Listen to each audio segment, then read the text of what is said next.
Baik. Bismillahirrahmanirrahim. Assalamualaikum warahmatullahi wabarakatuh. Alhamdulillahirabbil alamin. Wassalatu wassalamu ala asyrofil anbiya wal mursalin wa ala alihi washabbihi ajmain. Amma ba'd. Segala puji bagi Allah Tuhan semesta alam. Semoga salawat dan keselamatan tercurahkan selalu pada Nabi dan Rasul termulia kita Muhammad Shallallahu Alaihi Wasallam beserta keluarganya dan para sahabatnya. Baik, alhamdulillah kita bisa berkumpul kembali mengkajian online bulanan, melanjutkan kembali mengenai kitab Ensiklopedia Salat bersama Ustadz Agus Hendra. Baik Ustadz, sudah 2 bulan Ustadz ya, tertunda. Kemarin terakhir sampai sholat tarawih Ustadz. Sekarang kita lanjut ke halaman 428 tentang sholat tatawu. Assalamualaikum warahmatullahi wabarakatuh. Waalaikumsalam warahmatullahi wabarakatuh. Alhamdulillah. Nahmaduhu wa nasta'inuhu wa nastaghfiruhu wa na'udzu billahi min syururi anfusina wa min sayyiati a'malina may yahdihillahu fala mudilla lahu wa may yudlil fala hadiya lahu. Asyhadu an la ilaha illallah wahdahu la syarika lahu wa asyhadu anna Muhammadan abduhu wa rasuluh. Allahumma shalli wa sallim ala nabiyyina Muhammad wa ala ali Muhammad kama shallaita ala Ibrahim wa ala Ibrahim innaka Hamidum Majid. Allahumma barik ala Muhammad wa ala Muhammad kama barakta ala Ibrahim wa ala Ibrahim innaka Hamidum Majid.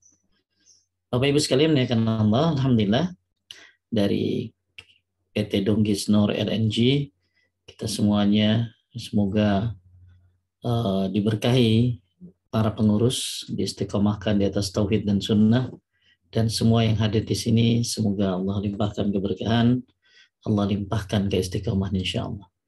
Bapak Ibu sekalian muliakan Allah, kita lanjutkan kajian ensiklopedia salat sampai di bab C, salat tatawu mutlak yang disyariatkan pada malam dan siang hari kecuali pada waktu yang dilarang. Kita akan share screen makalahnya.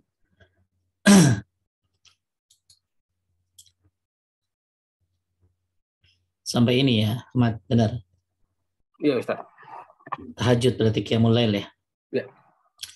Tapi Bapak Ibu sekalian muliakan Allah, mungkin bagus juga ini pembahasan setelah Ramadan ya. Karena kita ini ada ujian baru ya, yaitu setelah Ramadan ini apakah masih melaksanakan qiyamul lail. Ya, makanya saya sering bilang ada 7 kenyataan pahit yang terjadi setelah Ramadan. Di antaranya adalah sudah tidak lagi melakukan qiyamul lail. Ya. Ahmad masih ya? Masih Ustaz, sebelum tidur tapi Ustaz. Alhamdulillah. Ya, mudah-mudahan dimudahkan semua untuk istiqomah. Ya.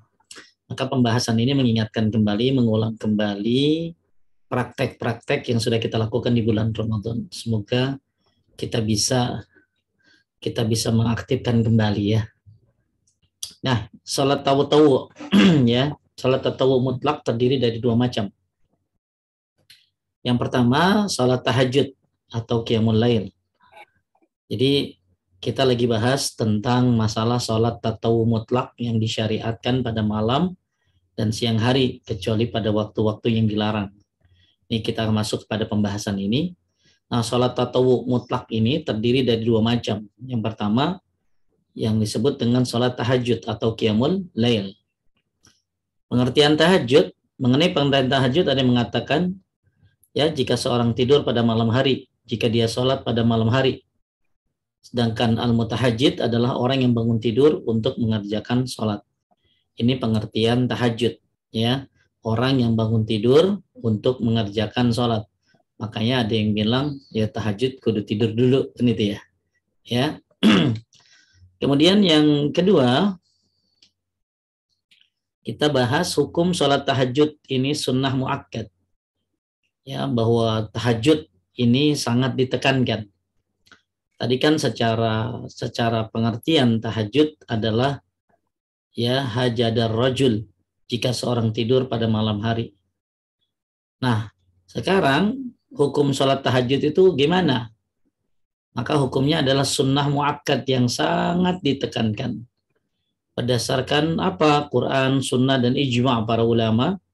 Di antaranya adalah surat Al-Furqan ayat 64. Walladzina yabituna lirabbihim sujjadan wa qiyama. Dan orang yang melalui malam hari dengan bersujud dan berdiri untuk Rabb mereka. Tuh. Jadi orang yang melalui malam hari dengan bersujud dan berdiri untuk Rabb mereka. Masya Allah ya. Malam dilalui dengan sujud dan berdiri untuk Rabb mereka. Mudah-mudahan kita bisa melaksanakan istiqomah nih. Kemudian dalil yang menyatakan tahajud ini dari Quran diantaranya adalah surat Az-Zariyat ayat 17 sampai 18. Kanu qalilan minal laili ma yahja'un wa bil ashari hum yastaghfirun. Mereka sedikit sekali tidur di waktu malam.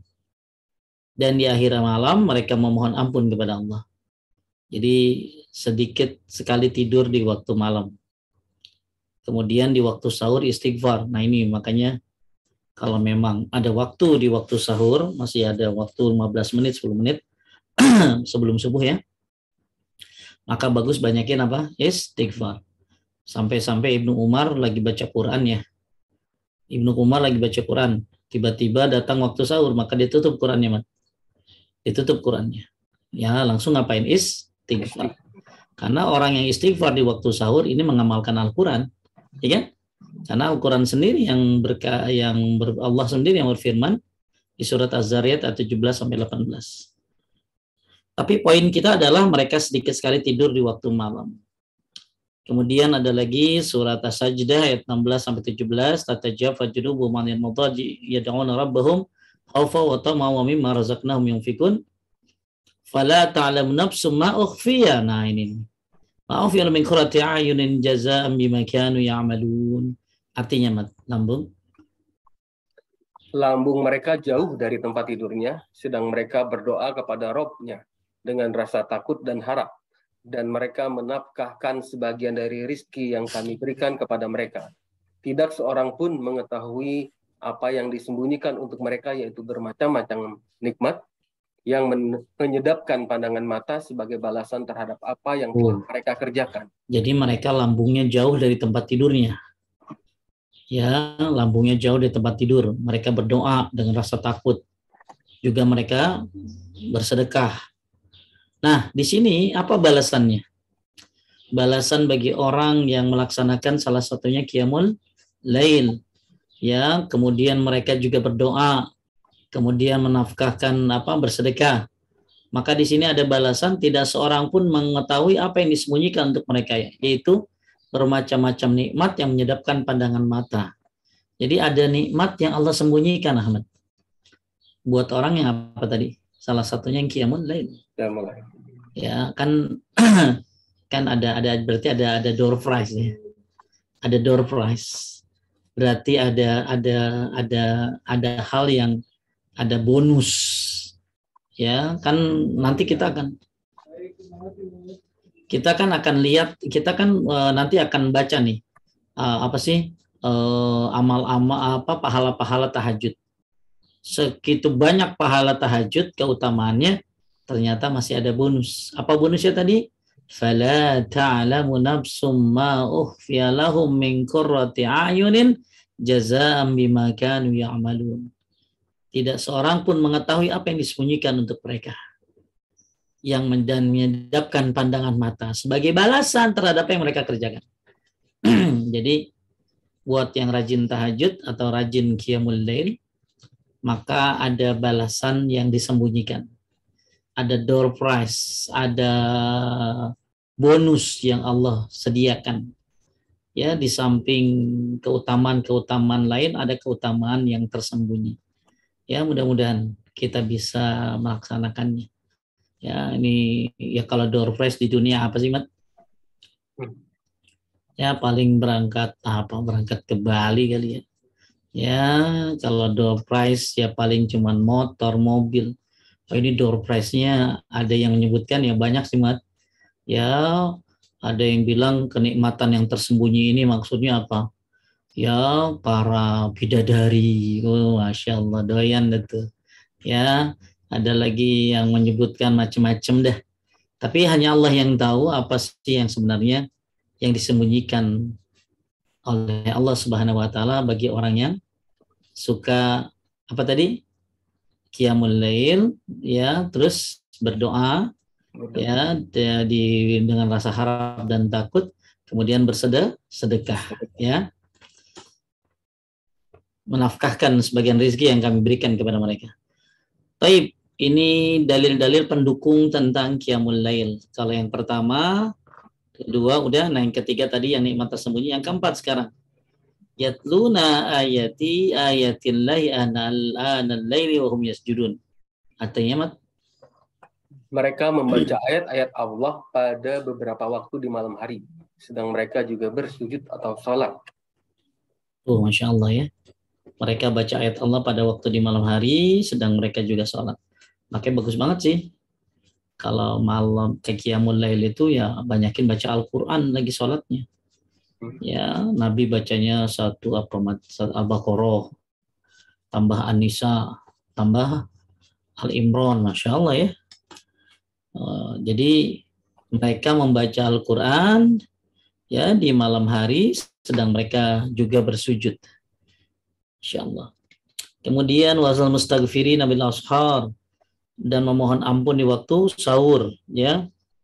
Kemudian lagi Allah juga menyifati orang beriman dengan keimanan sempurna bagi yang coba Mat, baca Allah juga menyifati orang-orang beriman dengan keimanan sempurna bagi yang melaksanakan qiyamul lail sebagai orang-orang yang beriman, dan Dia akan meninggikan derajat mereka di atas yang lainnya.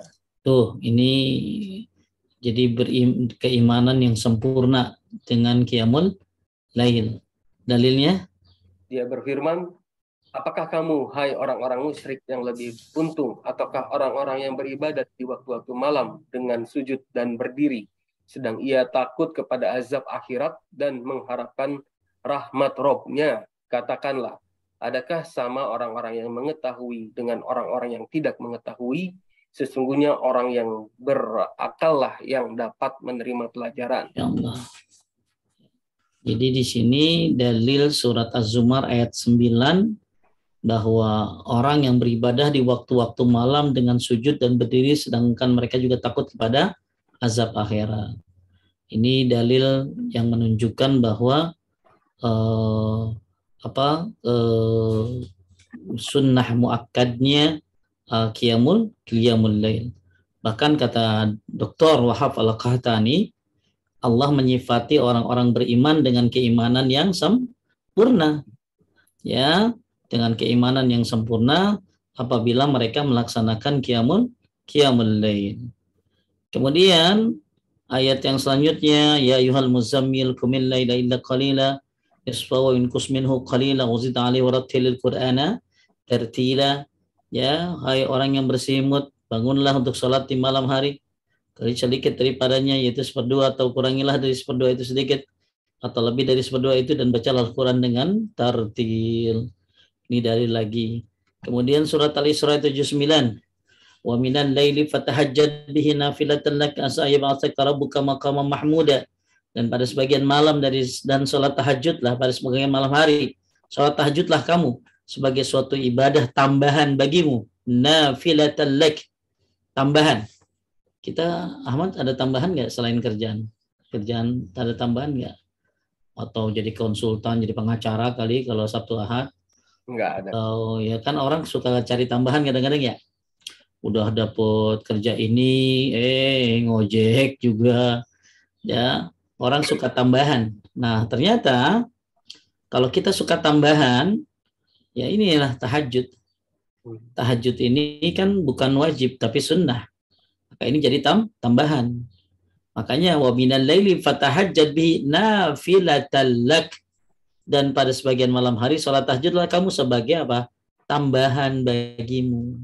Ya, nah ini Bapak Ibu, mungkin Bapak-bapak Ibu-ibu udah kerja. Bapak udah kerja, nyari tambahan apa? Ya, mungkin tambahan, ya, ada yang jadi supir Grab, ada yang jadi ini, jadi itu. Itu dunia aja kita butuh tambahan ya. Gimana akhirat? Maka yang wajib memang cuma 5 ya.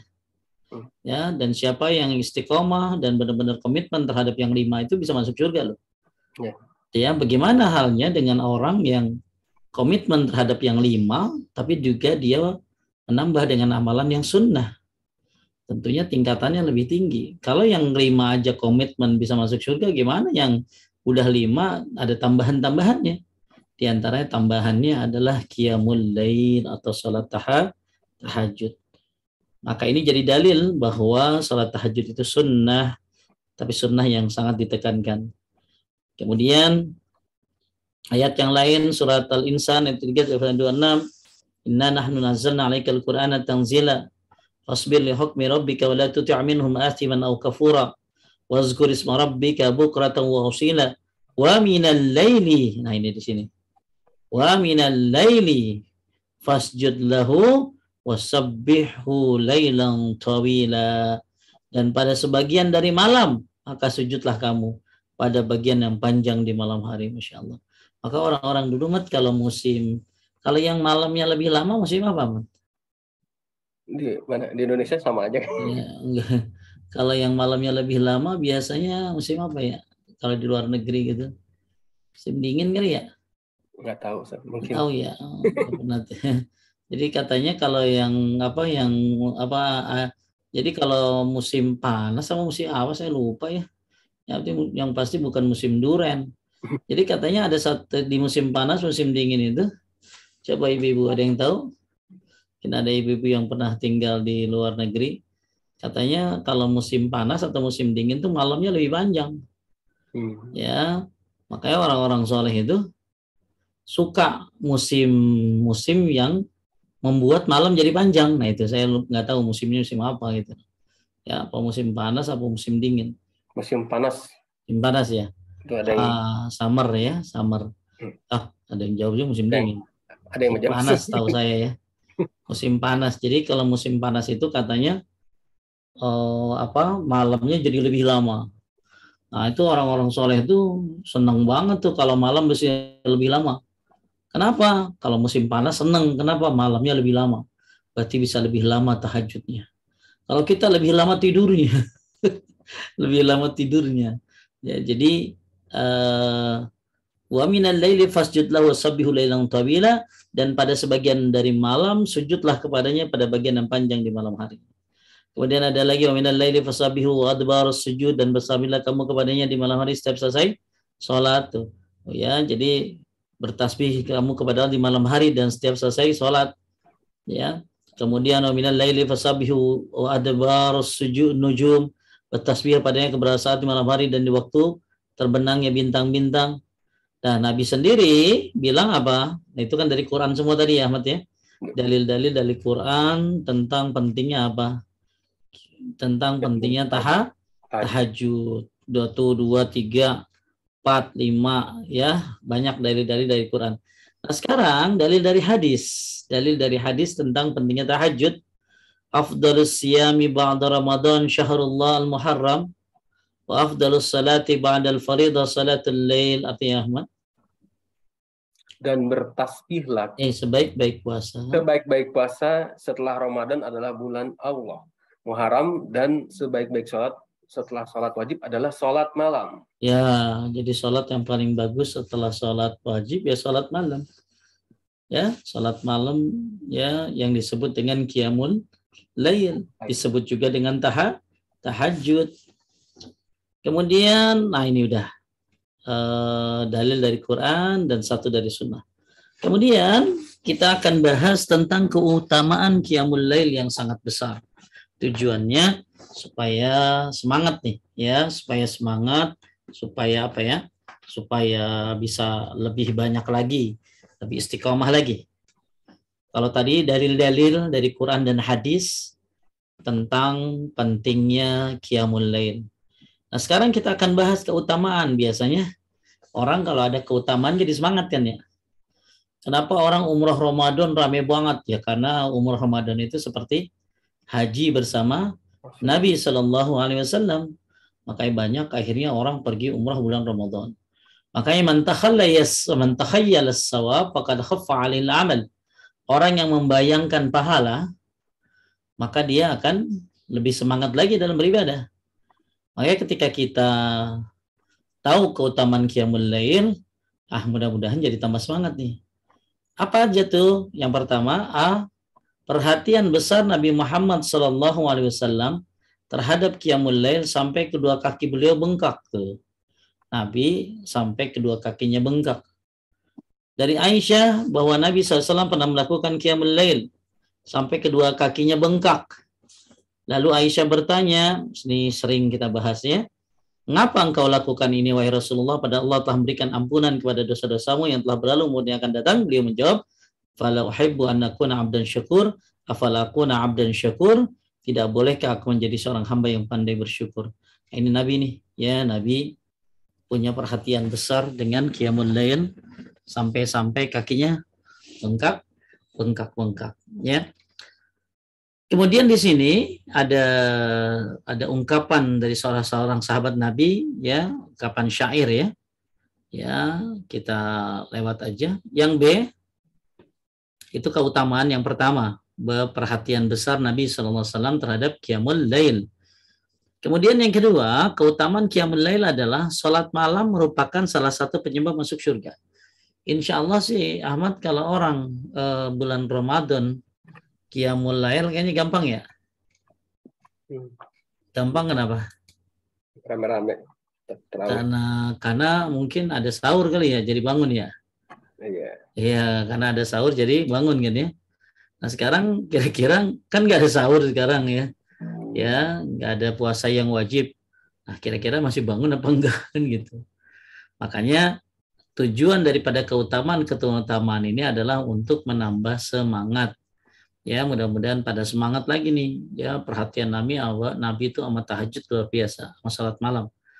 Kemudian salat malam merupakan salah satu penyebab masuk surga.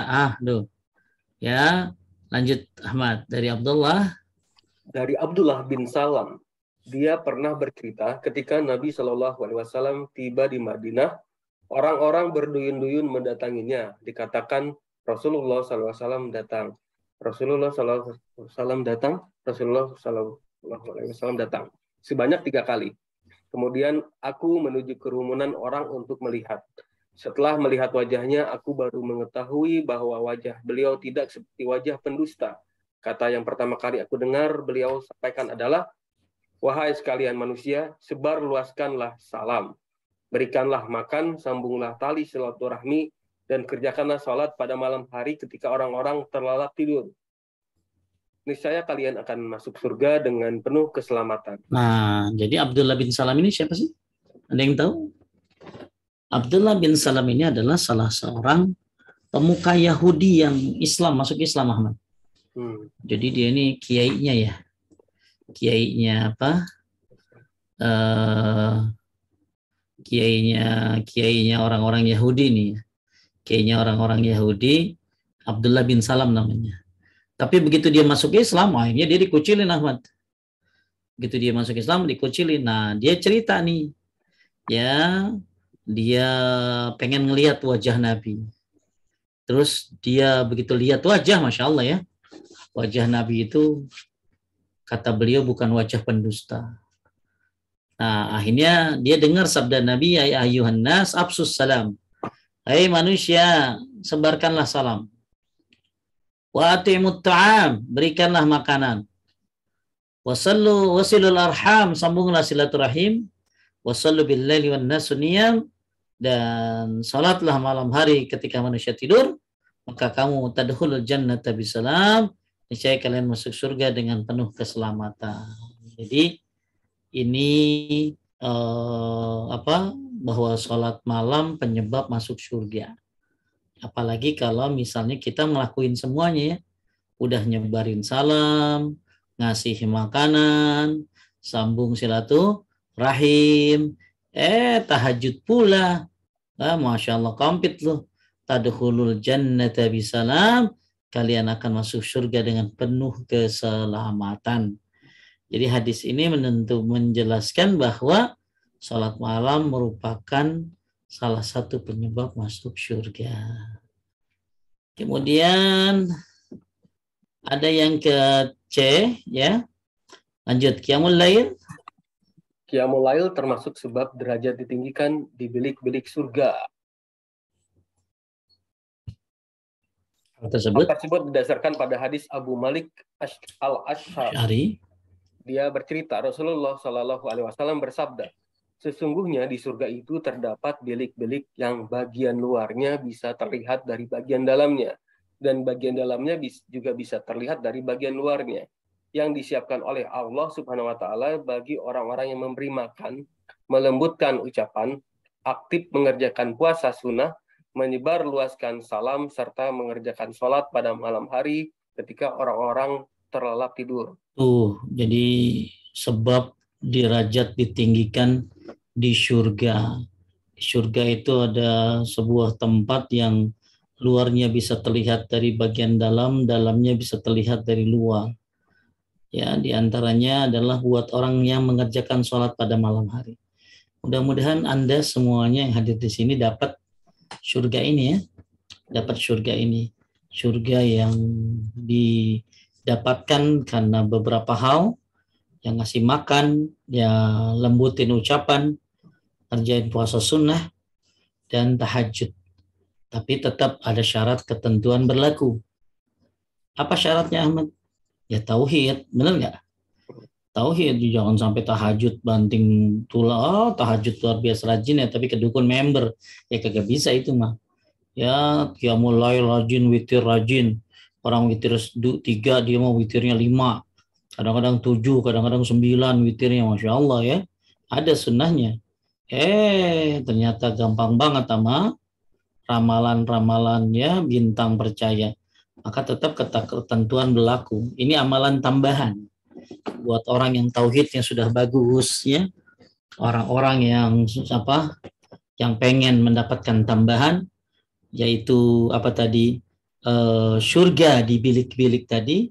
Yuk qiyamul lail.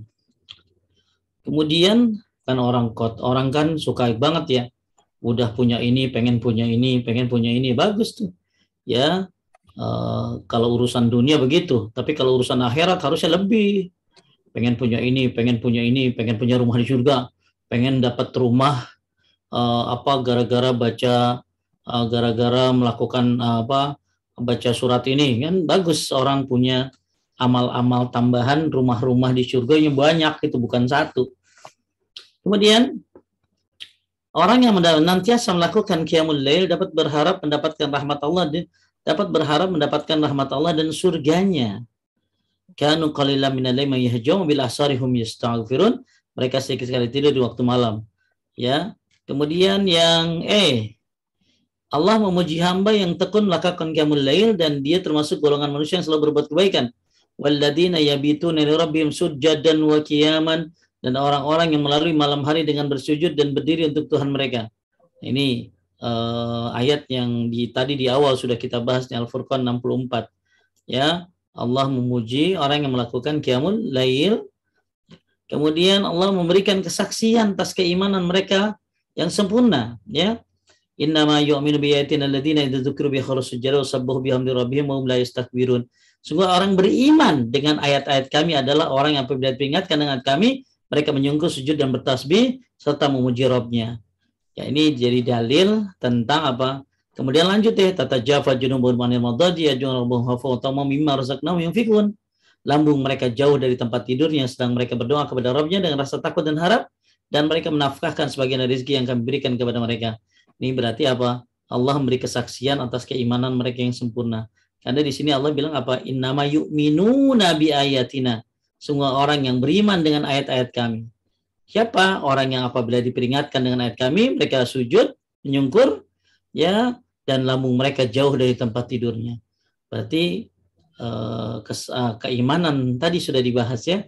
Keimanan orang yang qiyamul lail adalah keimanan yang sempurna, insya Allah. Kemudian selanjutnya, Allah tidak menyamakan mereka dengan selain mereka, ya.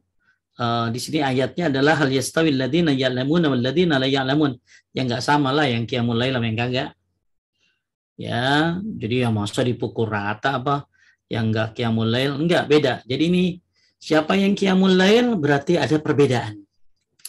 Ya, perbedaan yang positif, ya. Makanya hal yastawil ladzina ya'lamun wal ladzina la ya'lamun, ya. Apakah sama orang yang mengetahui dengan orang yang tidak mengetahui? Nah, di sini sebelumnya ada ayat apa? Ataukah orang-orang yang beribadah di waktu malam dengan sujud dan berdiri, sedang ia takut kepada akhirat dan mengharapkan rahmat Rabb-Nya.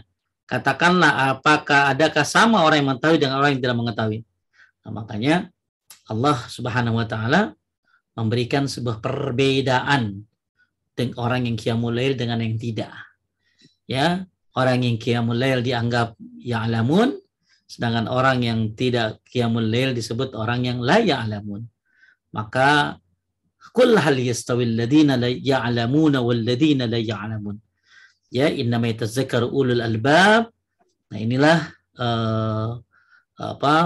di sini juga disebutkan orang yang beribadah di waktu-waktu malam dengan sujud dan berdiri, amman huwa qanitun ana laili wa sajidan wa qa'iman. Ya.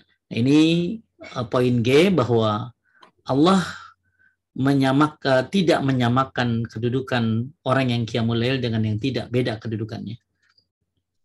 Kemudian qiyamul lail dapat menghapuskan berbagai keburukan dan mencegah perbuatan dosa. Masya Allah.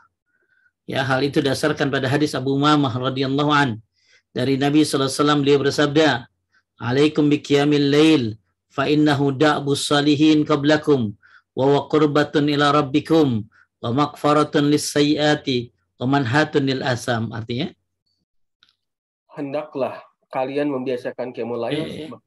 Hilang ya? Ada. Kehilang. Pencet, sorry. Oke. Halaman berapa tadi, Mat? Ya Allah. Nah, tadi awalnya sih 458, sekarang 4. Berapa? Sebentar. Saya nggak lihat halamannya tadi. 462 ya?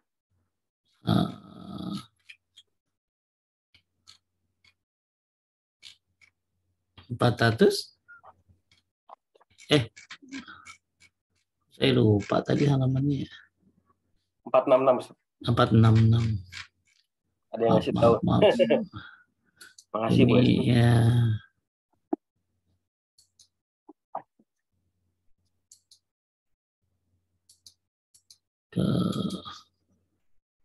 Aduh.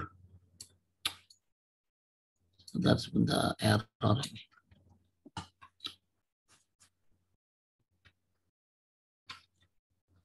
Empat enam enam H ya.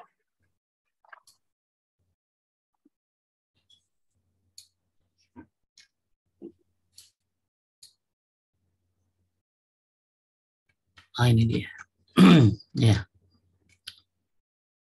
Poin H. Ini dia, ya. Lanjut, Hendaklah kalian membiasakan qiyamul lail, sebab itu merupakan kebiasaan orang-orang solih sebelum kalian dan juga sebagai sarana pendekatan kepada Rob kalian, sekaligus sebagai penghapus dosa dan pencegah perbuatan dosa. Masya Allah. Ya, ini jadi qiyamul lail ini menyebabkan Allah menghapuskan keburukan dan mencegah perbuatan dosa. Ya, maka kan sholat itu mencegah perbuatan keji dan munkar tentunya. Maka siapa yang istiqomah, komitmen terhadap sholat, baik yang wajib, apalagi ditambah dengan yang sunnah, maka dengan qiyamul lail, satu, bukan hanya itu kebiasaan orang-orang soleh saja, ya, akan tetapi juga sarana pendekatan kepada Rabb, dan sekaligus penghapus dosa dan pencegah perbuatan dosa. Maka dengan qiyamul lail, insya Allah dihindari kita dari dosa-dosa. Ya, makanya kita kan kalau pengen nggak berbuat dosa, satu caranya gimana, Mat? Ya, supaya supaya terhindar dari perbuatan dosa, gimana caranya? Ya, hindari kita mancing-mancing, ya kan? Ya, mancing-mancing ke arah mendekati gitu. Kemudian hindari teman-teman yang buruk, ya kan? Kalau pengen terhindar dari dosa tuh. Kemudian juga supaya terhindar dari dosa, ya, nah salah satunya ini nih, dengan cara qiyamul lail. Jadi cara menghindari dosa ini banyak caranya. Salah satunya pendukungnya adalah dengan cara qiyamul lail. Maka maghfaratun lis-sayyi'at sebagai penghapus dosa, wa manhatun lil asam dan pencegah perbuatan dosa. Ya, efek dosa itu kan banyak banget ya. Maka kita berharap kita berusaha tidak berbuat dosa. Karena gini, hari raya itu Mat, ya, termasuk hari raya kata Imam Malik bin Anas, disebut hari raya adalah ketika satu hari tidak berbuat dosa. Ketika dalam satu hari nggak berbuat dosa, itu hari raya. Ya, jadi hari raya itu kata beliau, kan hari raya kita Idul Fitri, Idul Adha.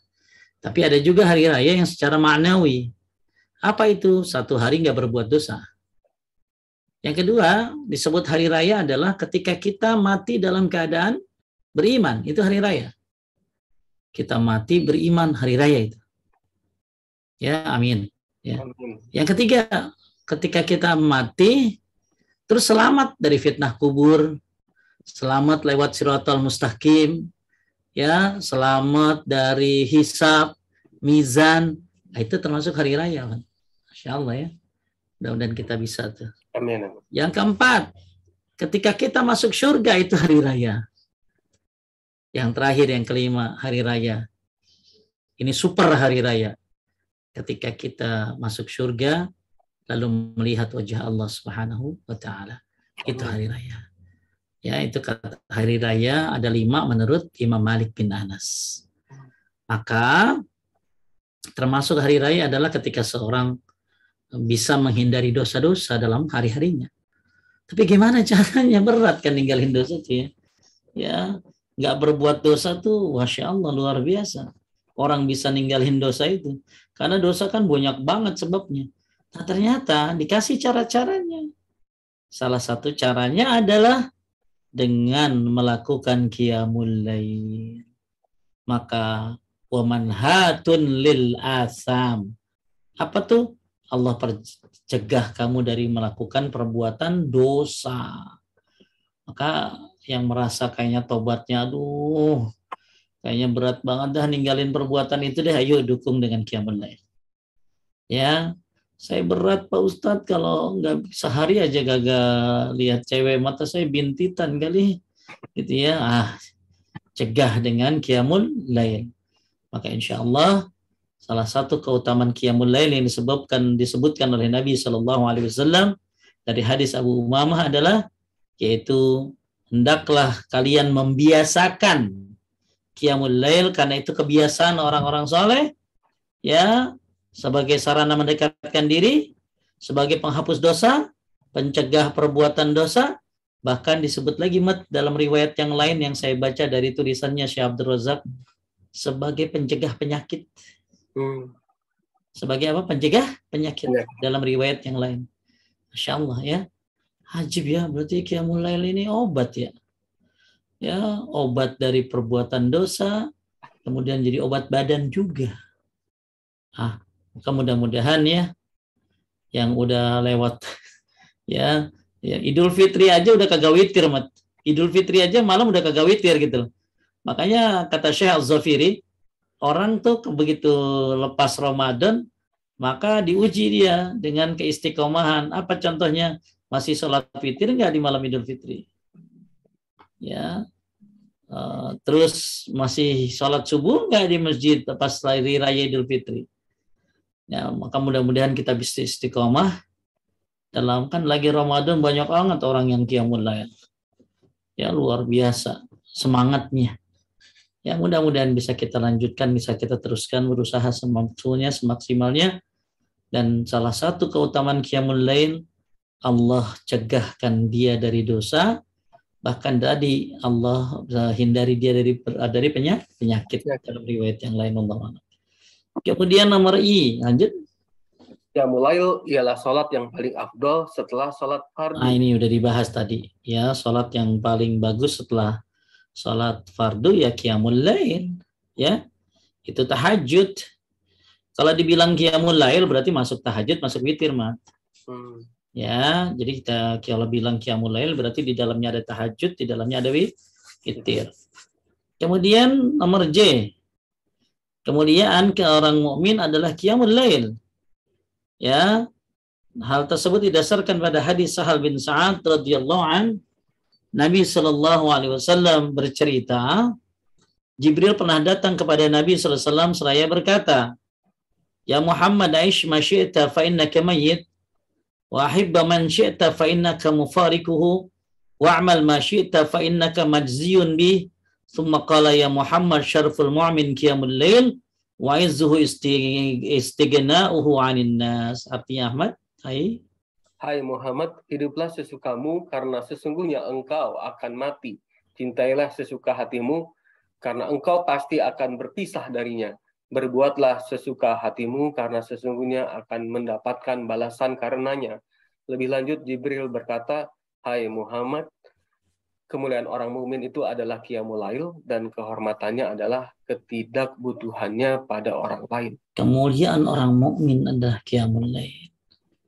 Jadi dengan qiyamul lail Anda mendapatkan kemuliaan. Nah ini Masya Allah banyak banget ya. Tapi godaannya besar ya, besar banget. Ya, tapi godaannya gede banget. Maka setan juga nggak ketika Ahmad tidur dikencingin tuh kuping tuh. Sehingga setan ngikat malah dengan 3 ikatan. Sehingga susah bangun orang. Ya, pengen qiyamul lail tuh berat banget. Apalagi lagi junub dia, wah tambah berat lagi tuh mah. Maka ya memang harus butuh persiapan. Mudah-mudahan setiap kita mau tidur kita udah niat tuh. Makanya man ata firasyahu yanwi yakum yusalli min al-lail faghalabatu ainahu atta asbaha kutibat manawa wa kana namu sadaqatan inda rabbih. Orang kalau mau tidur niat pengen tahajud kemudian ketiduran maka tidurnya jadi sedekah, niatnya jadi pahala. Ya, mudah-mudahan bisa dilaksanakan. Tapi intinya ternyata kemuliaan seorang mukmin adalah dengan melaksanakan qiyamul lail. Kemudian qiyamul lail menjadikan pelakunya terhormat. Ya, kenapa? Karena di sini nih. Ini penting, hadis bagus nih. Ya. Abdullah bin Umar dia bercerita Rasulullah SAW bersabda, hanya 2 orang yang patut diirikan. Ada iri yang baik, Ahmad. Iri itu kan jelek ya, tapi ada iri yang baik, namanya apa? Ada yang tahu? Jawab coba di komen. Ada iri yang baik, namanya apa? Ada yang tahu? Iri kan, hasad itu kan jelek semuanya ya. Ya, hasad itu jelek, tapi ada hasad yang baik. Namanya apa? Ayo. Ghibthah. Ya, bukan bagus tuh, bukan gift toh. Ghibthah pakai ba ya. Ghibthah. Ya bagus nih Bu Iva. Jadi ada hasad yang baik namanya ghibthah. Ghibthah itu buat siapa? Satu, ghibthah iri terhadap orang yang diberi kemampuan menghafal Quran oleh Allah, lantas dia membaca di tengah malam dan siang hari. Dia baca Quran, kemudian dia ngafalin Quran, ya dia baca Qurannya di malam dan siang hari. Tuh, di sini kan tengah malam dan siang hari. Maka orang yang baca Quran di tengah malam, ya, itu patut diiriin. Apalagi udah malam dia baca siang juga. Makanya siapa yang qiyamul lail, lalu dia baca Al-Quran di malam hari dalam sholatnya, ini menjadikan pelakunya pantas diiriin. Ya biasa orang iri karena apa, Ahmad? Kayak, ganteng banget dia. Orang digantengin aja diiri nih. Iya, sukses banget dia ya. Mobilnya bagus ya. Tapi hasad yang baik adalah ketika seseorang dia menghafal Quran, lalu kemudian dia membaca Quran itu di malam hari dan siang hari. Ini orang kayak gini pantas diiriin. Ya, bukan pantas dijulidin. Ya, pantas dibestiin. Ya, orang kayak gini nih. Kenapa? Pantas diiriin karena dia menghafal Quran dan membacanya di tengah malam dan siang hari sambil sholat maksudnya. Terus siapa lagi yang pantas diiriin? Orang yang dikasih harta lalu dia menafkahkannya di tengah malam dan siang hari. Ajib. Ya, inilah 2 orang yang pantas digibtohin. 2 orang yang pantas diiriin. Satu yang baca Quran, ngapalin Quran, lalu membacanya di malam hari. Apalagi lagi sholat tentunya. Ya, kemudian yang kedua, orang yang dikasih harta dan menafkahkan hartanya di siang dan malam hari. Masya Allah. Ya, kadang-kadang iri kita bukan iri sama yang benar, tapi iri karena harta orang lebih banyak, iri rumah orang tingkatnya rumahnya lebih banyak, iri sama orang mobilnya lebih banyak, itu iri yang nggak pantas. Tapi ada iri yang pantas kita iriin, ya ini dia nih. Ya, orang yang qiyamul lail, baca Quran siang dan malam, Masya Allah. Ya, dia juga menghafal Quran dan membacanya di malam dan siang hari. Ada lagi yang lainnya, hanya 2 orang yang pendidikan, itu iri terhadap orang dikaruniai harta oleh Allah hampir sama. Ada yang dihabiskan kebenaran, seorang diberikan. Nah, satu lagi nih, orang yang diberi hikmah oleh Allah, dia mengambil keputusan, dengannya juga mengajarkannya. Nah, jadi ada 3 totalnya. Yang satu lagi, orang yang dikasih hikmah oleh Allah, hikmah ini ilmu ya, kemudian dia mengambil keputusan dengannya dan mengajarkannya. Taib, inilah giftoh yang baik. Kemudian, bacaan Al-Quran dalam Qiyamul Lail merupakan gonimah yang besar. Gonimah itu apa, Ahmad? Hadiah perang. Harta rampasan perang. Coba kita baca dasarnya. Barang siapa yang membaca 10 ayat, maka dia tidak ditetapkan sebagai orang-orang yang lalai. Barang siapa membaca 100 ayat, maka dia ditetapkan termasuk orang-orang yang tunduk. Barang siapa yang membaca 1000 ayat, maka ditetapkan termasuk orang-orang yang mendapatkan berlimpah-limpah pahala. Masya Allah. Jadi kalau makin banyak Qiyamul Lail baca ayatnya, makin banyak pahalanya. Baca 10 ayat aja, maka dianggap tidak lalai. Baca 100 saja, maka termasuk orang yang apa? Termasuk orang yang qanitin, ya, atau yang tunduk. Dia baca 1000 dalam satu, bukan satu rakaat ya, dalam satu sholat ya, 8 rakaat misalnya, 11 rakaat, dia baca semuanya 1000 ayat, maka minal muqantirin, ya, mendapatkan pahala yang berlimpah-limpah. Jadi kalau yang 10 ayat, laisa minal ghafilin, lam yuktab minal ghafilin, bukan orang yang lalai, karena kalau bisa baca 10 ayat dalam sholat qiyamul lail. Kemudian kalau yang 100, dia minal qanitin, ya, orang-orang yang tunduk, taat. Kemudian yang 1000 minal muqantarin, orang-orang yang mendapatkan limpahan pahala. Masya Allah. Inilah hebatnya baca Quran di waktu apa? Sholat.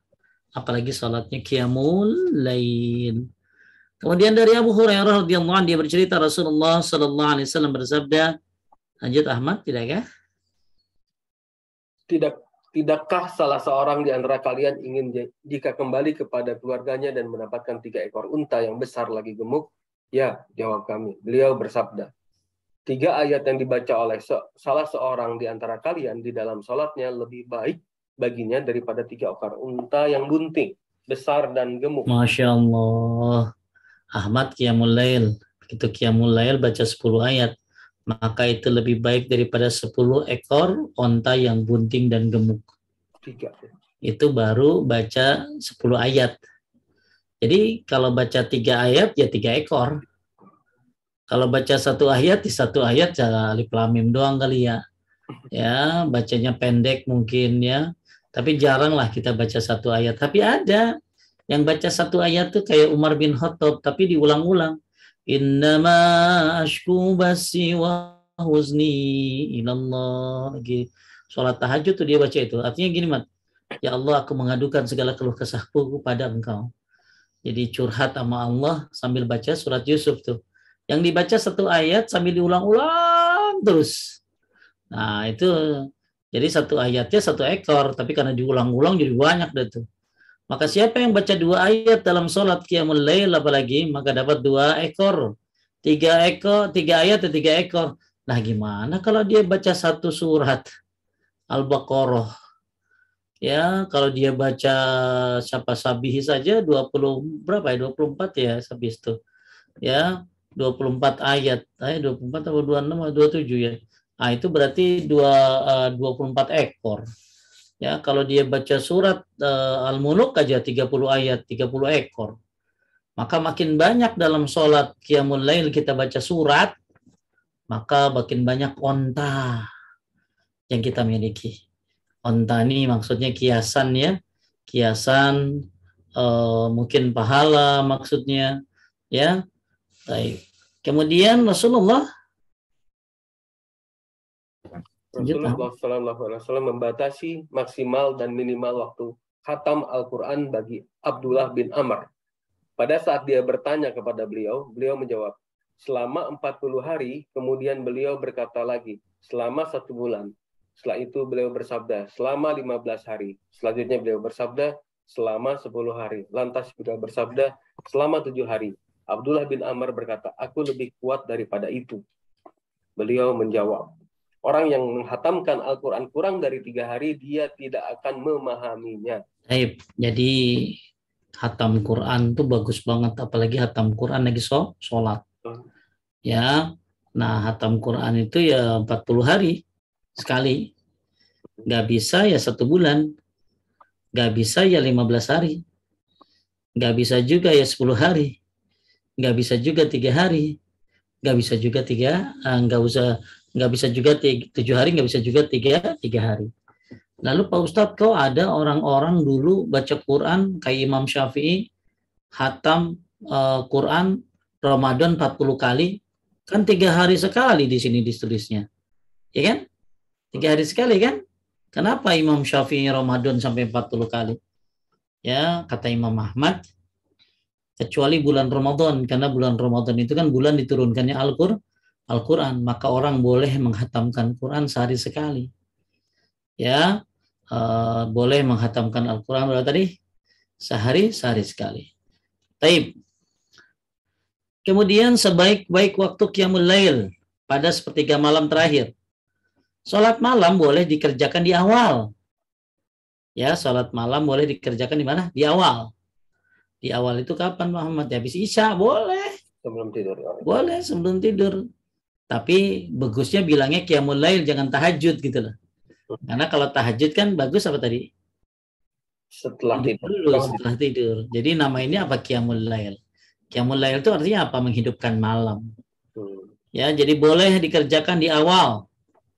Pertengahan boleh. Jam 12, jam 1. Atau akhir malam. Ya, jam 3, jam 2, jam 3, jam 4. Lanjut Ahmad, hal tersebut. Salat malam boleh juga dikerjakan di awal, pertengahan, atau akhir malam. Hal tersebut didasarkan pada hadis Anas. Dia bercerita, Rasulullah SAW buka tidak berpuasa selama 1 bulan, sehingga aku menduga beliau tidak berpuasa pada bulan itu. Beliau berpuasa sampai-sampai kami menduga beliau tidak berbuka. Tidaklah kamu ingin melihatnya sholat pada suatu malam, melainkan engkau akan melihatnya. Tidaklah engkau ingin melihatnya tidur, melainkan engkau akan bisa melihatnya. Jadi intinya, tidaklah kamu ingin melihatnya sholat pada suatu malam, melainkan engkau akan melihatnya. Ya, jadi memang dalam riwayat lain, ya, bahwa Nabi pernah sholat dari awal malam. Ya, ada juga intinya boleh semuanya ya. Boleh awal, boleh tengah, boleh akhir. Cuma yang bagus akhir, yaitu sepertiga malam. Tapi kalau nggak mampu akhir, tengah nggak mampu ya awal udah. Habis Isya langsung sholat qiyamul lail 2 rakaat, witir 3 rakaat atau 1 rakaat. Nggak apa-apa. Itu namanya mubah, waktu mubah. Tapi waktu afdal ya sepertiga malam. Ya. Kemudian yang demikian itu menunjukkan, jadi kan waktu qiyamul lail itu dari awal malam, tengah malam, akhir malam.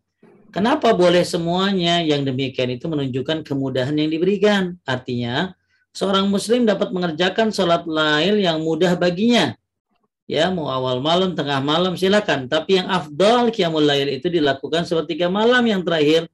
Hal tersebut didasarkan pada hadis Amr bin As radhiyallahu anhu, dia pernah mendengar Nabi sallallahu alaihi wasallam bersabda, "Aqrabu ma yakunu rabb minal 'abdi fi jawfil lailil akhir, fa istata'ta an takuna mimman yazkurullah fi tilka sa'ah fakun." Arti Ahmad, saat Rob berada paling dekat dengan hamba adalah pada paruh malam terakhir. Oleh karena itu, jika engkau bisa menjadi salah seorang yang berzikir kepada Allah pada saat itu, lakukanlah. Salah satu dalil yang memperjelas hal tersebut adalah hadis Abu Hurairah dari Nabi SAW. Beliau bersabda. Nah, ini dalil-dalil yang mendukung sepertiga malam jauh lebih bagus kalau pengen qiyamul lail, kalau pengen tahajud, apalagi pakai tidur dulu. Kenapa? Karena Rob kita yang maha suci lagi maha tinggi turun ke langit dunia saat tersisa sepertiga malam terakhir. Dia berfirman, ya, man yad'uni fastajib. Barang siapa yang memohon kepadaku, aku pasti akan memberi. Man yas'aluni fa'utih. Barang siapa yang aku akan mengabulkannya. Barang siapa yang memohon akan diberi. Barang siapa man yastaghfiruni faghfir lahu. Siapa yang mohon ampun akan diampuni. Dia akan tetap seperti sampai fajar melihatkan cahayanya. Jadi kenapa sepertiga malam lebih bagus kalau melakukan qiyamul lail? Karena Allah turun ke langit ya. Kemudian ada lagi hadis yang lain ya. Tuh, aja Ahmad, lanjut. Sesungguhnya pada malam hari itu terdapat suatu waktu yang tidaklah seseorang hamba muslim mendapatkannya saat dia memohon kebaikan dari urusan dunia dan akhirat kepada Allah, melainkan dia akan memberikan hal tersebut kepadanya. Hal itu berlangsung setiap malam. Tuh, di sini kan inna fil laili sa'ah, dia sungguh pada malam itu dapat satu waktu yang kalau kita mendapatkannya, seorang muslim mendapatkannya, ya memohon kebaikan dunia dan akhirat, melainkan akan diberikan, ya. Diberikan apa hal tersebut? Nah, ini jadi yang kenapa paling bagus qiyamul lail sepertiga malam. Kemudian berdasarkan hadis Nabi juga, ahabus salati ilallah salatu Daud alaihissalam wa ahabus siyam ilallah siyamu Daud wa kana yamunu fil lail wa yakumu sulusah wa yanamu sulusah yasumu yawman yuftiru yawman wa la yafiru iza laqa. Salat yang paling disukai Allah adalah salat Nabi Daud alaihissalam. Dan puasa yang paling disukai adalah puasa Nabi Daud alaihissalam. Yang dia tidur pada separuh malam dan bangun pada sepertiganya, serta tidur pada per-6-nya. Ya, sedangkan puasa yang paling disukai adalah puasa Nabi Daud juga yang terbaik itu. Jadi ini bukan berarti kok kita nggak jalanin apa yang dijalani Nabi Muhammad, Pak Ustadz. Nabi yang nyuruh justru, Nabi yang berkata. Jadi siapa yang puasa Nabi Daud berarti dia menjalankan apa yang disuruh oleh Nabi. Karena Nabi mengakui puasa yang terbaik itu puasa Nabi Daud.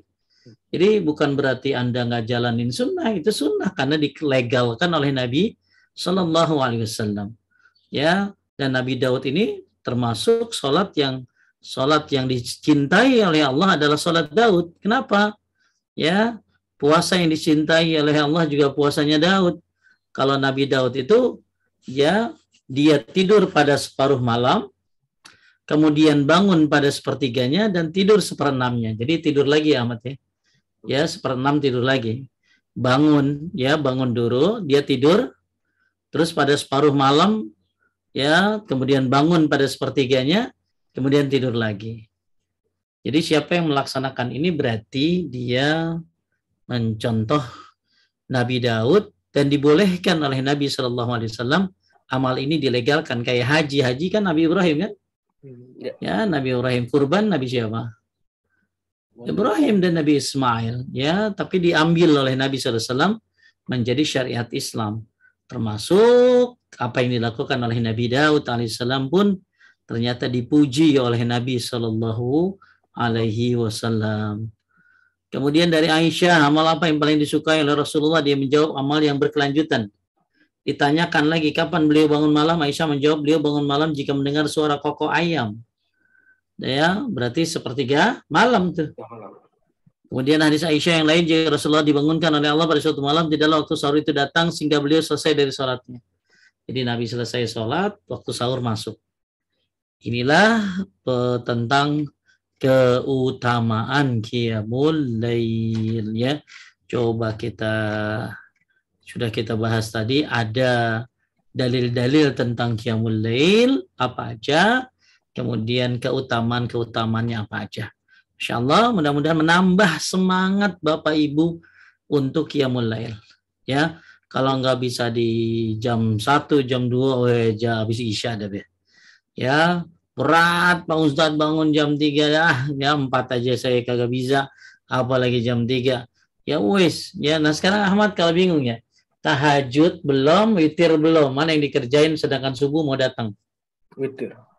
witir. Ya, witir tuh. Jadi Nabi nyuruh kalau memang tahajud belum, witir belum, ternyata subuh mau datang, maka Nabi nyuruh witir dulu. Ya, witir aja.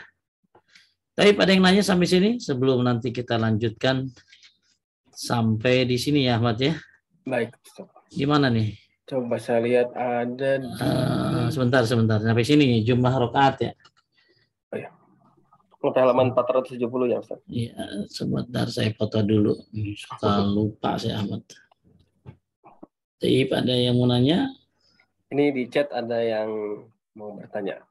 Sambil nanti kalau ada yang mau raise hand dipersilahkan ya. Di chat ada yang bertanya, Ustadz, saya pernah dengar kalau tidak perlu puasa Daud karena Nabi SAW tidak pernah melakukannya. Ini dalilnya apakah ada yang membantahnya, Ustadz? Salah. Jadi gini, ibu-ibu sekalian yang dimuliakan Allah. Yang namanya sunnah itu bukan hanya yang dilakukan oleh Nabi. Sunnah juga yang diucapkan oleh Nabi. Sunnah juga termasuk yang ditetapkan oleh Nabi.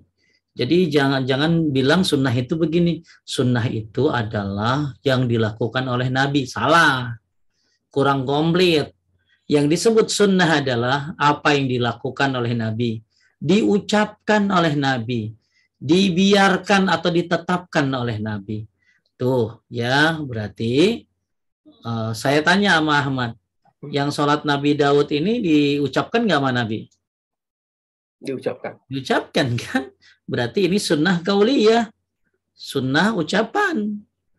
Ya, jadi jangan bilang, kan Nabi nggak ngelakuin Pak Ustadz. Salah. Jadi Nabi, yang namanya saya ulangi, yang namanya sunnah itu adalah ucapan, perbuatan, ketetapan. Ya, misalnya Nabi membiarkan sesuatu, itu jadi sunnah. Contoh, dob tahu dob Ahmad? Binatang dob. Nggak tahu Ustaz. Dob itu bukan biawak ya. Dob itu binatang yang ada di gurun pasir ya. Nabi menghalalkan, tapi Nabi nggak makan. Ya, coba ibu-ibu tahu nggak binatang dob? Ini binatang dob nih. Ini Ahmad biar tahu nih. Ini enak dagingnya katanya Mat. Nah, ini saya kasih tahu deh. Nah, ini nih, ini dob nih namanya. Ini sebentar.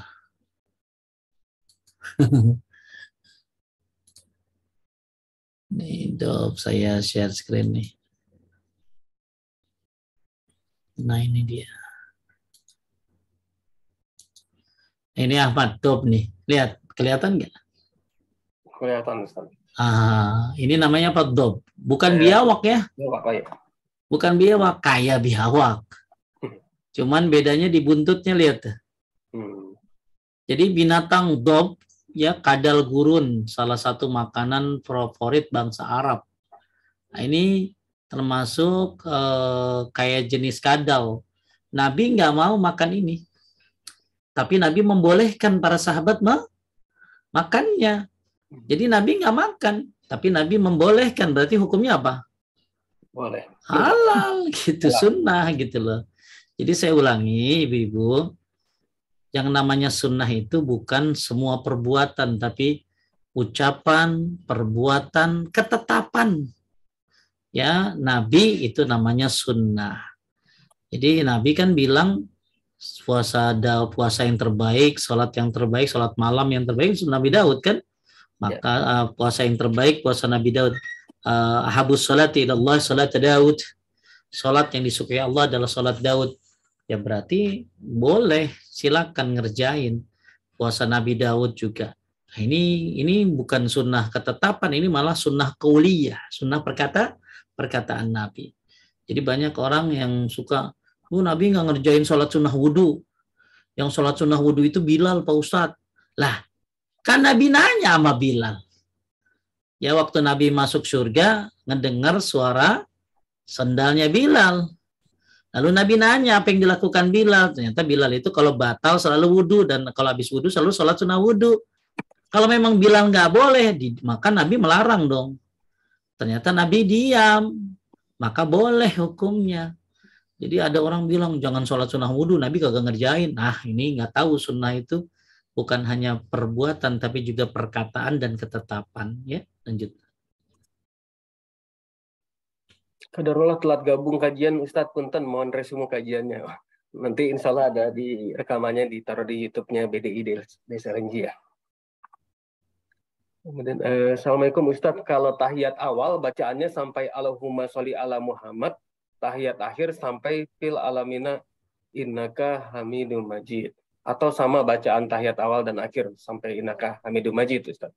Kalau tahiyat awal itu boleh sampai syahadat saja. Asyhadu an la ilaha illallah wa asyhadu anna Muhammadan abduhu wa rasuluh. Jadi tahiyat awal itu boleh sampai sampai syahadat saja, ya. Itu tahiyat awal. Nah, kalau kemudian sebentar, Mat.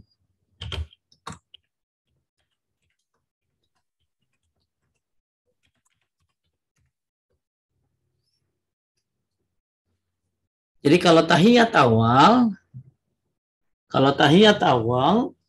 itu boleh sampai syahadat, ya, boleh sampai syahadat. Nah, kalau kemudian yang kedua boleh sampai sholawat.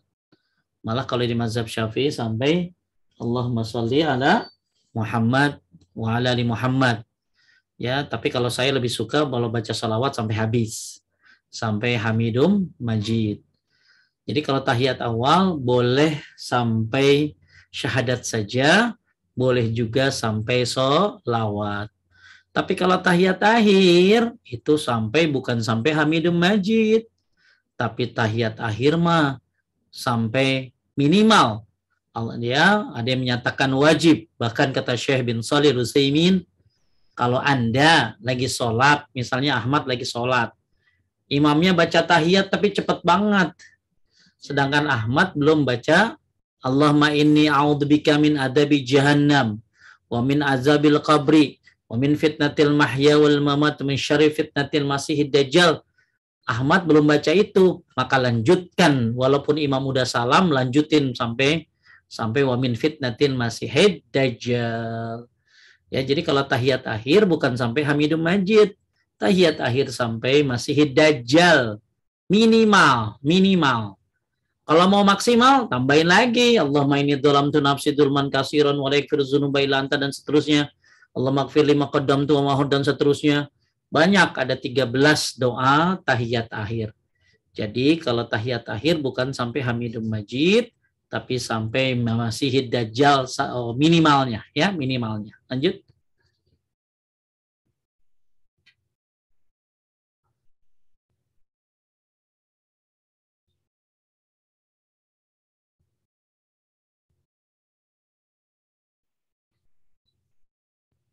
Amat, dimatiin. Kepencet itunya, mute-nya. Maaf Ustaz.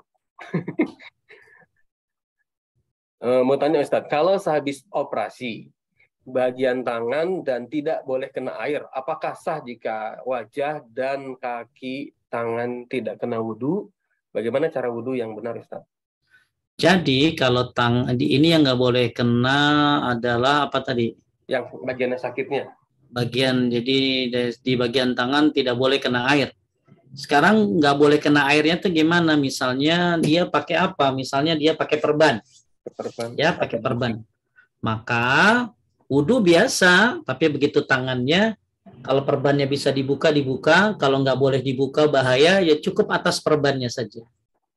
Apa tadi? Atas perbannya. Ya, atas perbannya dibasuh.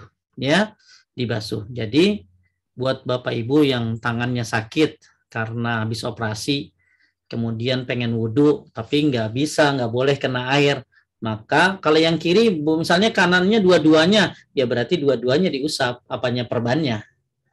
Nah, misalnya kalau benar-benar seluruh tangannya nggak boleh, ya berarti diusap aja tuh perbannya atau gipsnya.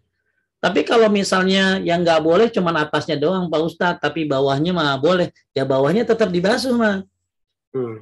Dibasuh pakai apa? Pakai waslap misalnya. Nah, nanti perbannya diusap atasnya. Ya, kalau memang boleh diusap perbannya. Kalau kata dokter nggak boleh kena juga, ya berarti yang sekitar perbannya, ya sekitar perbannya. Jadi ibu-ibu sekalian menaikkan Allah, tetap dibahas. Jadi kalau misalnya perbannya cuma ada di mana, di atas doang misalnya, maka yang di bawah tetap dibasuh tangannya, ya pakai waslap aja tuh biar aman. Nah untuk perbannya diusap atasnya. Tapi kalau misalnya nggak boleh kena sama sekali, ya air, maka ya udah tangannya dilewatin, ya langsung kepala. Ya, kenapa? Fattakullah mastata'tum. Tapi insya Allah nggak begitu kali ya. Ya pasti, oh habis dioperasi tangannya paling segini gitu loh. Berarti yang perbannya dilewati, apa diusap atasnya, yang nggak ada perbannya dikenain airnya. Ya, lanjut pakai waslap aja biar gampang. Lanjut. Sebentar.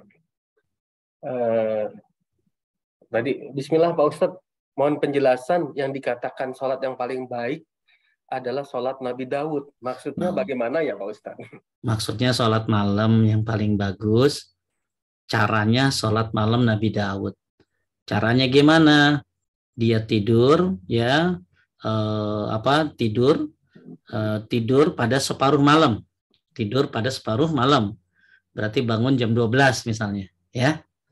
Kemudian maaf. Jadi Nabi Daud itu dia tidur pada separuh malam dan bangun pada sepertiganya. Jadi dia bangun di sepertiga malam ya. Cuma nanti tidur pada seperenamnya. Jadi kalau dijamin mungkin begini, Mat. Ya tidur sampai jam 2. Kemudian sholat sampai jam 4 ya, atau jam 3, kemudian seperenam tidur lagi. Ya, jadi itu yang dilakukan oleh Nabi siapa tadi? Nabi Daud. Jadi dia melakukan Nabi Daud ini kana yanamu nisfal lail. Ya, dia tidur setengah malam. Dia tidur setengah malam. Kemudian wa yaqumu sulusah. Kemudian bangun di sepertiga malam. Wa yanamu sudusah. Kemudian tidur lagi di seperenam malam. Jadi kalau saya pakai jamnya, mungkin bisa ditanyakan lagi sama yang ahli, kurang lebih tidur sampai jam 2 atau jam 1 mungkin.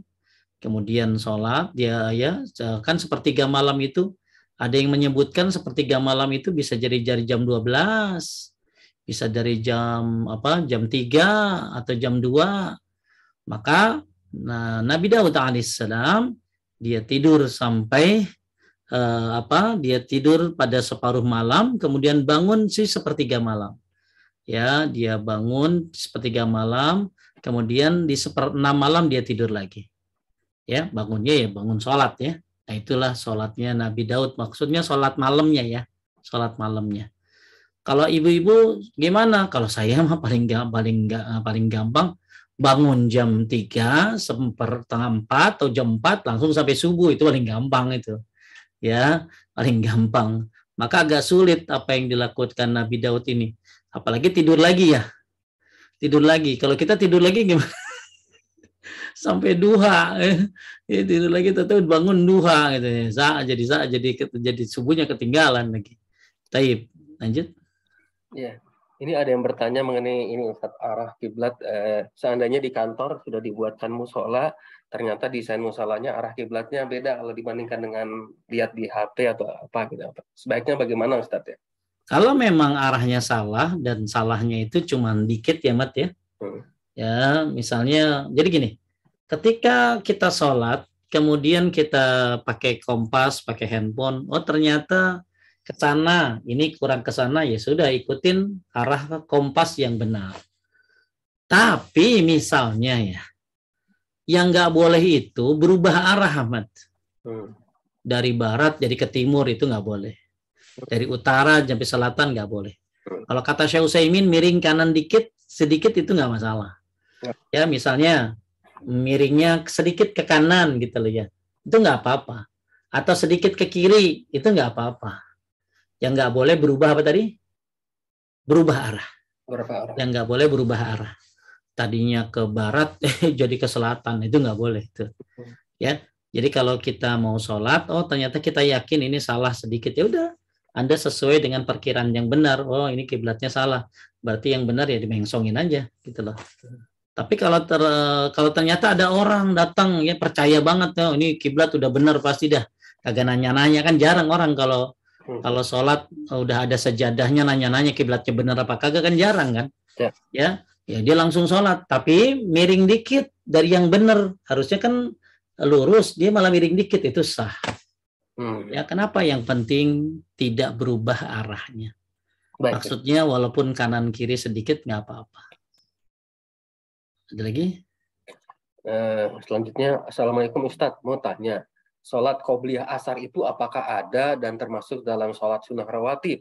Mohon penjelasannya. Sholat sunnah qobliyah asar itu ada, tapi bukan bagian daripada yang ditekankan. Yang ditekankan itu adalah 12, qobliyah duhur 4, ba'diyah duhur 2, ba'diyah maghrib, ba'diyah isya, qobliyah subuh, total 12. Ya, yang disebut sholat sunnah rawatib muakkad. Sholat sunnah rawatib yang ditekankan itu 12. Asar tidak termasuk. Tapi sholat asar, qobliyah asar itu masuknya ke sholat sunnah rawatib tidak muakkad. Ya, jadi kalau yang muakkad itu qobliyah duhur, ba'diyah maghrib, ba'diyah isya, qobliyah subuh. Itu rawatib yang muakkad, yang ditekankan. Tapi kalau qobliyah asar, rawatib juga, tapi tidak ditekankan. Tapi bagi yang mau ya dapat pahala dong. Ya kenapa? Karena Nabi bilang apa dalam riwayat? Ya rahimallah rajulan yusalli qabla al-ashri arba'an. Allah merahmati orang yang sholat sebelum asar 4 rakaat. Jadi orang yang sholat sebelum asar 4 rakaat dirahmati Allah. Itu 2 salam, 2 salam. Jadi sholat qobliyah asar itu rawatib juga, tapi tidak ditekankan. Ya, lanjut. Ya. Kemudian Bismillah Pak Ustadz, apakah setelah sholat syuruk kita tidak perlu melakukan sholat duha lagi? Sholat syuruk itu ya sholat duha. Cuma sholat syuruk itu sholat duha di awal waktu. Nah masalahnya sholat syuruk kan atau sholat duha juga. Nah sholat syuruk Anda berapa rakaat? Sholat syuruk kan sunnahnya 2. Ya berarti Anda masih boleh melakukan sholat duha. Sholat duha itu kan ada berapa? Ada kalau Syafi'i, Ahmad, Malik itu 8 rakaat, 2 salam, 8 rakaat. Kalau Abu Hanifah itu 12 rakaat. Kalau ulama yang lain bebas, tak terbatas. Yang penting 2 salam, 2 salam. Jadi kalau Anda, misalnya saya Ahmad udah sholat syuruk tadi ya di masjid, dapat pahala haji umroh. 15 menit setelah terbit matahari, sholat 2 rakaat, sholat syuruk atau sholat duha, ya berarti Ahmad dapat pahala haji umroh. Nah nanti Ahmad ya datang karena hari Ahad, hari Sabtu, kemudian jam 10 sholat duha lagi, nggak apa-apa karena sholat duha itu tak terbatas. Ya Abu Hanifah 12 rakaat, kalau mazhab yang lain 8 rakaat. Ya. Kalau langsung Ustaz setelah sholat jangan ya karena yang disuruh oleh Nabi syuruk itu hanya 2. Saya pernah nanya sama pengajar di Masjid Nabawi. Saya tanya boleh nggak kalau sholat syuruknya habis sholat syuruk langsung duha lagi, ya walaupun sholat syuruk itu kan sholat duha, dia boleh nggak jadi 4? Dia bilang nggak tahu. Ulama tuh kalau nggak tahu bilang nggak tahu. Jadi yang disuruh sama Nabi 2 ya udah 2 gitu. Makanya kalau yang mau sholat duhanya nambah, ya berarti nanti ditambahin di jam 10. Cuman nggak boleh jam kantor ya. Nggak boleh jam kantor, sholat duha nggak boleh di jam kantor. Ya, berarti itu korupsi waktu. Jadi sholat duhanya misalnya sebelum masuk kantor. Lanjut. Baik Ustaz. Sebentar. Assalamualaikum Ustaz. Izin bertanya, sebaiknya sholat qobliyah subuh dikerjakan sebelum azan subuh atau setelah azan subuh? Yang namanya qobliyah itu dilakukan setelah azan. Mau qobliyah zuhur, mau qobliyah asar, mau qobliyah maghrib, mau qobliyah isya, termasuk qobliyah subuh, itu dilakukan setelah azan. Setelah masuk waktu. Ya, kalau belum azan berarti bukan qobliyah. Ya. Jadi kalau ada orang sholat sebelum azan namanya sholat fajar katanya. Kalau udah azan qobliyah subuh itu salah. Ya, yang namanya sholat sunnah fajar itu qobliyah subuh. Ya, jadi yang namanya qobliyah itu qobliyah apapun 5 waktu itu setelah azan. Maksudnya sudah masuk waktu. Ya, gitu. Lanjut. Ustadz, cara wudhu yang benar untuk tangan, Udah air tadi tuh. dialirkan dari siku ke bawah sampai jari tangan atau dari telapak tangan dan Boleh jari tangan sampai dua-duanya. siku? Ya, boleh dua-duanya. Jadi ibu mau dari ini kadang-kadang orang dengerin satu ustadz yang membolehkan yang begini, kemudian satu ustadz lagi dari atas ke bawah, sikut ke bawah, satu ustadz lagi bilang dari jari ke sikut gitu ya. Dua-duanya boleh ya. Dua-duanya boleh. Jadi kalau yang dari siku ke jari itu setahu saya sunnah, dari sunnah. Tapi kalau dari jari-jari ya ke siku itu dari Quran. Dua-duanya boleh insya Allah. Bahkan kata Imam Nawawi kalau ada orang wudhunya kiri dulu baru kanan tetap sahmat. Ya, tapi tidak sesuai sunnah. Tapi sah. Misalnya ada orang wudhu kan harusnya kanan dulu, dia nggak kiri dulu nekat ya. Itu tetap sah katanya. Ya, apalagi kalau cuman masalah dari ke siku ke jari atau jari ke siku. Wallahu a'lam. Apakah sholat duha itu hukumnya muakkad seperti sholat tahajud, Ustaz? Iya, sama. Sholat duha juga sunnah muakkad. Ya, sangat ditekankan. Lanjut. Ustadz, mohon pencerahannya untuk sholat sunnah mutlak, Ustadz. Sholat sunnah mutlak, ya sholat sunnah mutlak itu sholat sunnah yang dilakukan di waktu-waktu kapan saja selain habis subuh dan habis asar. Jadi kalau sholat sunnah mutlak itu nggak boleh habis subuh sama habis asar. Kalau misalnya sholat sunnah mutlak ibu udah ba'diyah maghrib ya, 2 rakaat kan ba'diyah maghrib, terus sambil nungguin isya kan lama masih ada setengah jam. Silakan sholat sunnah mutlak 2 salam, 2 salam, 2 salam, 2 salam, 2 salam sampai datang azan isya. Jadi sholat sunnah mutlak ini bebas dilakukan kapan saja, kecuali habis subuh sama habis asar. Dan niatnya sholat sunnah mutlak, ya 2 rakaat, 2 rakaat. Lanjut. Sudah selesai, Ustaz. Oh, sebentar, ada satu lagi, Ustaz.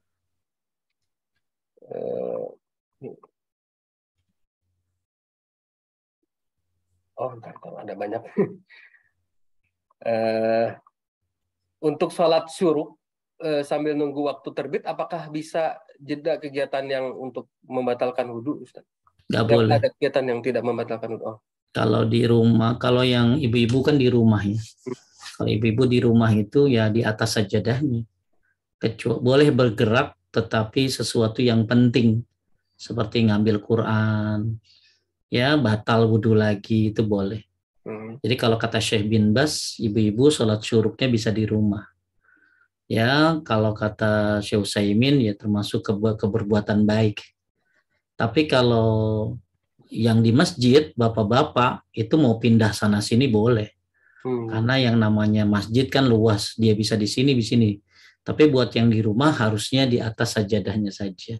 Jadi dia boleh bergerak selama memang dibutuhkan untuk ngambil sesuatu yang memang mau ambil Quran atau batal wudhu lagi. Terus? Ya, untuk sholat tasbih, apakah wajib 1 kali dilaksanakan dalam seumur hidup?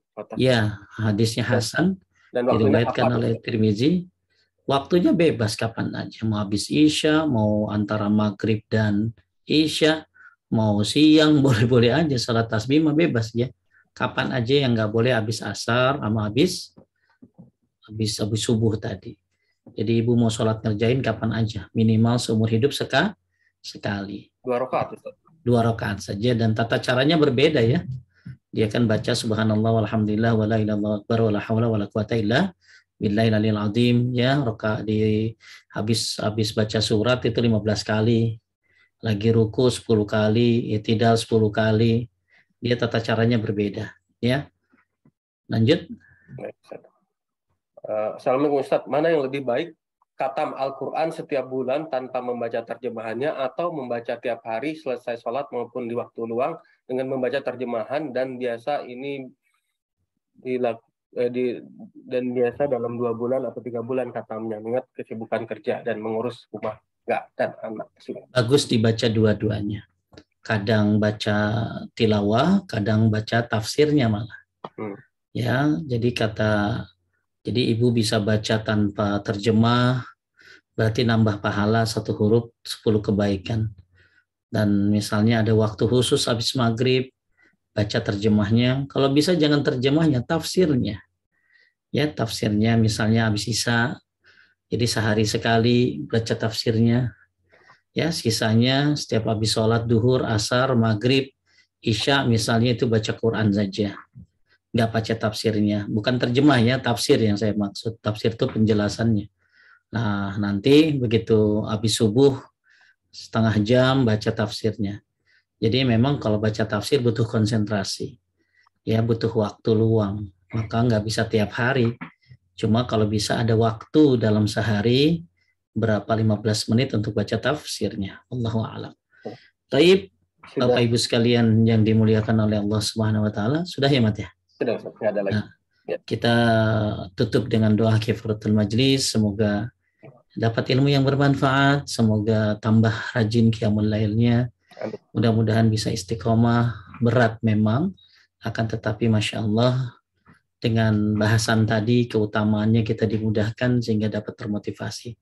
Subhanaka Allahumma wa bihamdika asyhadu an la ilaha illa anta astaghfiruka wa atubu ilaik. Assalamualaikum warahmatullahi wabarakatuh. Waalaikumsalam warahmatullahi wabarakatuh. Syukran Ustaz, jazakallahu khair. Iya, sama-sama. Terima kasih Ustaz.